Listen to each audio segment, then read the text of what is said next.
Our lesson is talking about modern North Africa and the Middle East. What I did is, actually the kids asked me yesterday, Mr. Reiser, why do men wear dresses over there?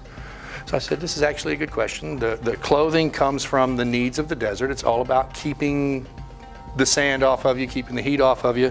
So I told them I was going to wear this in today. Of course, half of them didn't think I would, but I did. So this bottom layer is the dish dasher. This is kind of common wear.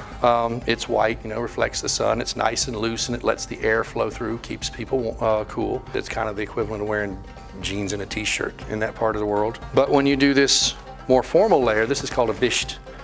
This is kind of the equivalent of formal wearing a suit in that part of the world. And if you're out in the desert, you're dealing with sandstorms, you can get covered up. This kind of gives them an insight into how the desert, the physical geography of the place affected the culture and how people dress, act, how they eat, how they interact with each other. We're talking about the Nile River, and we're talking how most people live near the Nile, but there's all these oases out in the desert, and how difficult it is to transport people, goods, and all of this stuff across the desert, and how everything you carry with you has to be functional because you have to survive.